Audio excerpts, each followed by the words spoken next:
Hey there everyone, welcome back to Boho Jewel. I am Sandra and we are going to do some crochet again today. So I found this book, I Can Crochet, it's so easy, at, of all places, Goodwill for $1.49. I mean, you can't beat that, right?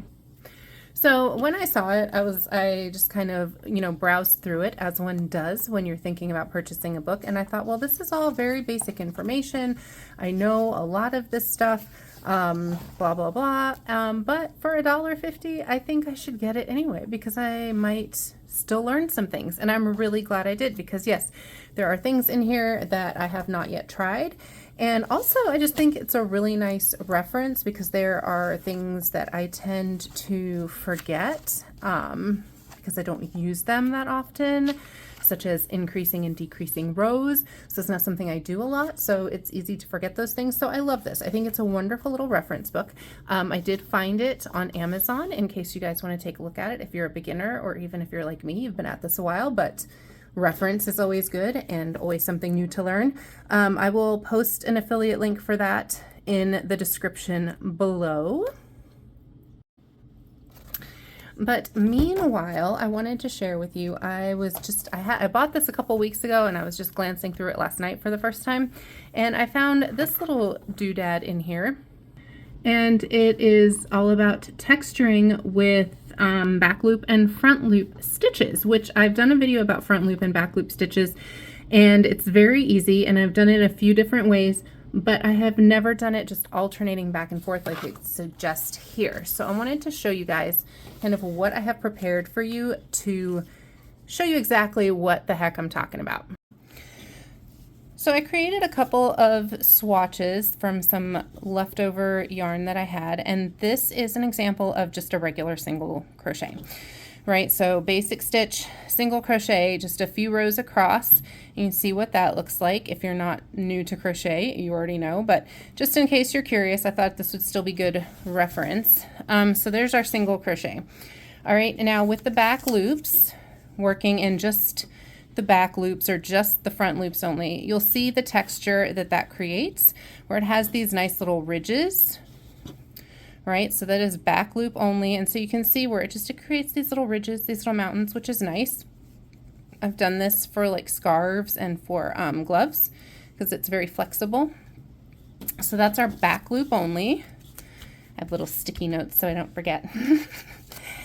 So, and then this one is if I'm doing front loop on one row. Okay, so you start with, like, I started all of them with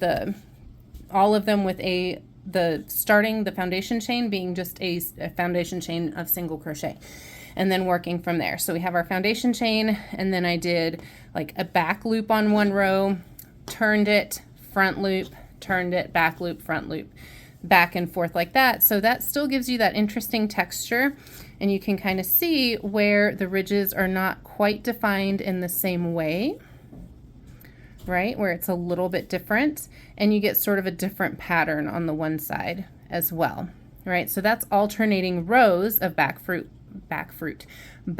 loop, front loop crochet on the rows.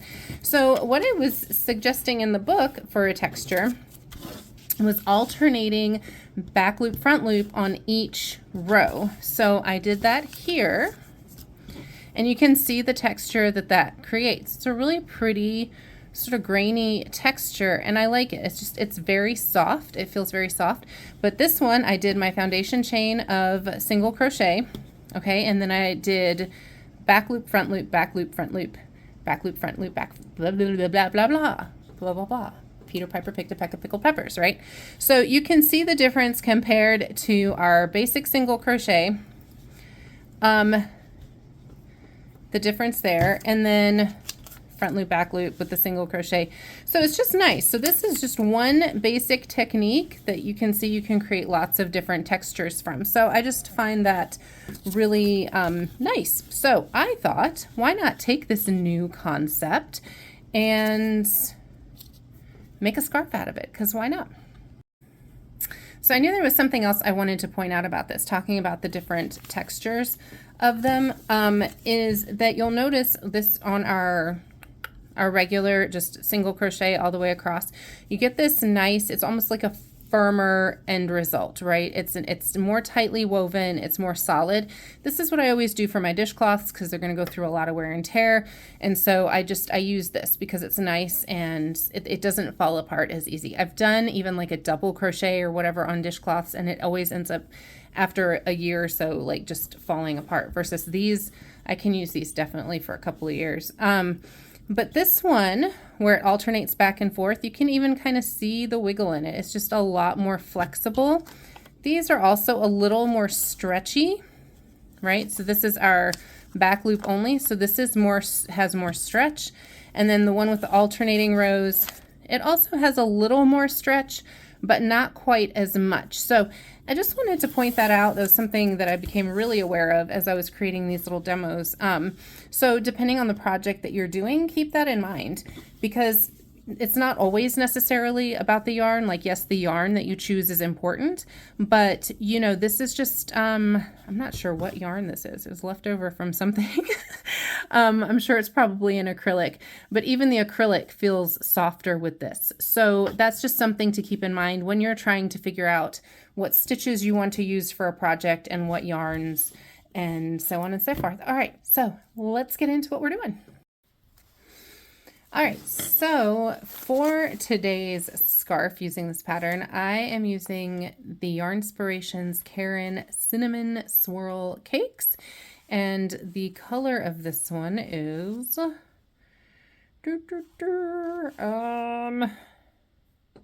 all right, this one is, I just had it. Oh, and I got distracted right there. Jam Swirl. So that is this one. And there's the number if you want to do that. So I found these. Here's a funny story. And I love this little shawl. So I bought a few of these, and it requires 3 balls of the yarn. Well, they only had, I can't even remember now, 2 of one and 1 of another color. So I was going to combine it. And then I was like, nah. So anyway, I ended up going back to the store and buying the right color so it would all match up. And now I have this extra yarn that I'm trying to figure out what to do with. And so that's why we're here today, my friends. All right, so this calls for this weight of yarn. It is a medium 4-weight yarn. So right here, it recommends a 5mm crochet hook. That is what I have right here. And so let's get into it. So I'm gonna make a scarf, and I'm just going to start a chain. So loop around. Let's see, let me get better in the camera for that. So I'm going to hold this, loop around, so it makes a little X on the bottom, pull that front loop up, scoot my yarn under. I don't know why it's so much harder to look at the camera and do things. Like, you're still looking at yourself doing the things, right? It's so weird. All right, and then we're going to create a chain. So we're just going to grab the yarn, pull it through, grab the yarn, pull it through. So my experience has been that a chain of about 100 is a pretty good starting length for a scarf. So I'm going to do about 100 and see where we're at. All right, so because this yarn is pretty lightweight, and I'm using a 5mm hook, I decided that 100 was a good starting spot, but not where I ended up going.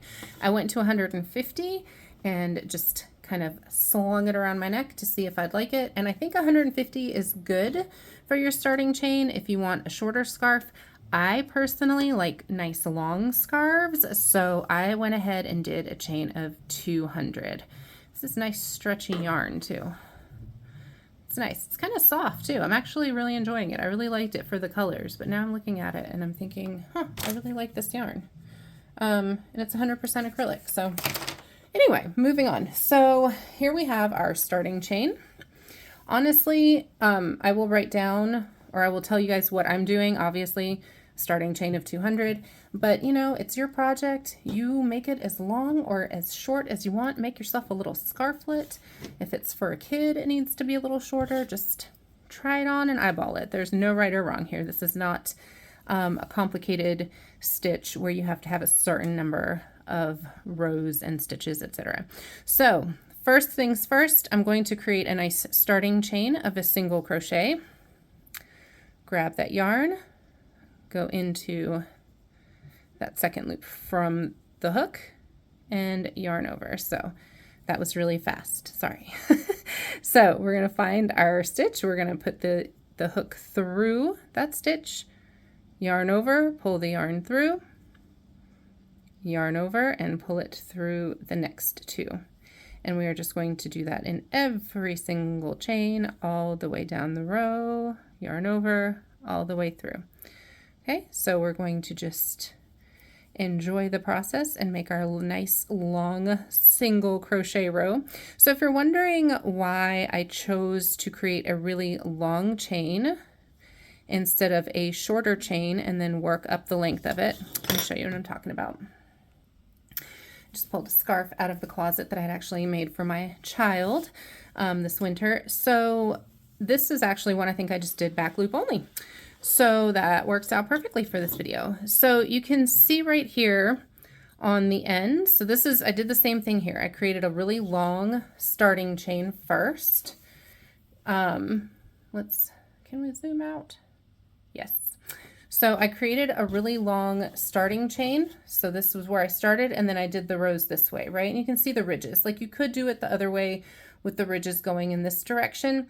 But what I find is easier, this gives it a nice even edge right here without having to go back and do anything else.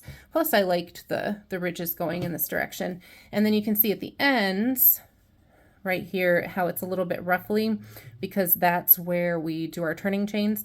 And I'm kind of fine with that. It gives it a little texture at the end. You could go in and add tassels and so on. Honestly, it's up to you. If you don't mind the bumps, you can actually go in at the end when you're finished and do just a single crochet border or some other kind of border on the edges of your scarf. So it's up to you, but I'm doing the long way first, just in case anybody was curious as to why.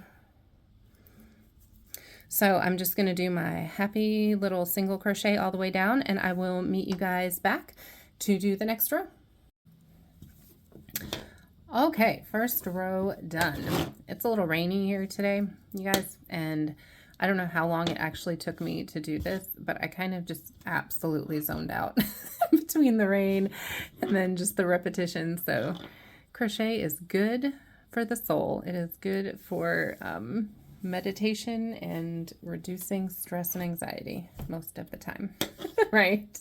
Unless you're trying to do a granny square, which I might do a video about that later because there's a how-to in this book, and granny squares scare me. All right, so, and if you've ever done one, you know what I'm talking about. All right, so let me get everything flipped around here. So something else I wanted to mention, you can see where the colors are starting to change on the rows. That's another reason when I do a scarf like this using, multicolors, because it takes a while to get through one row of colors. You'll see, it's a good amount of yarn for each color before you get to the next. I mean, you can do them going lengthways, I don't know the right direction, but you can doing the shorter length, I guess.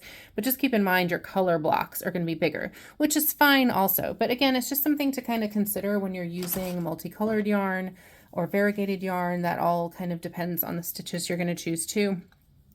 And that's actually why I wanted to try this stitch with this yarn, because it does have so many colors. I thought it would really be pretty to add to the texture. So just stuff to think about in your creative ventures. So we're at the end of that first row. So I finished my last single crochet. I'm going to yarn over and chain one, turn everything around. And now this, I don't know how ADHD friendly this is going to be for me. I think I did okay with the alternating, where is it? I can't even find it. Oh God, where did it go? Talking about ADHD, losing everything. So I'm not sure if I was completely precise. I may have missed a loop or reversed something. I think that this is probably a pretty forgiving pattern, so don't stress out about it too much if you accidentally do 2 front loops in a row or 2 back loops in a row. It's not that serious, all right? I don't think it's going to be very noticeable is what I'm saying. All right, so when we talk about going in the front loop or the back loop, if you look at the top of your stitches, you see the little V shapes that it makes, right? And pull this through a little bit. And if we go through, normally we go through the entire stitch, right? And with our hook in there, you can see how there are 2 loops, right? This is what we call the front loop, the one facing us, and then this is the back loop, the one facing away from us. So what we're going to do, you can start with either one. I'm going to start with back loop. I'm going to put my crochet hook down into the center of the stitch from the top, go through the back loop only, yarn over, and pull it through. All right. And then yarn over, pull it through again. Nice, simple single crochet situation here. Okay. And then for the next stitch, we are going to go through the front loop only. So this is the one we were just through. All right, we're going to go in through the front and make sure I'm only picking up that front loop. You see that? I'm only going through that front loop. I'm not going through the back loop as well. And then go through that front loop, yarn over, pull it through, and pull it through again. Okay. And then we're going to alternate to the back loop, through the top, go through the back loop, yarn over, pull through, front loop,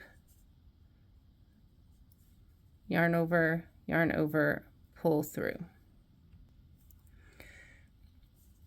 So we're just going to keep alternating back and forth. And honestly, I think just like with so many of the other stitches, I think that once you kind of get into the flow of it, it really does just flow. So that's all I'm going to do all the way down, back and forth, and just keep going. So I'm not sure how many rows I'm going to do. I will touch base with you guys as I get there.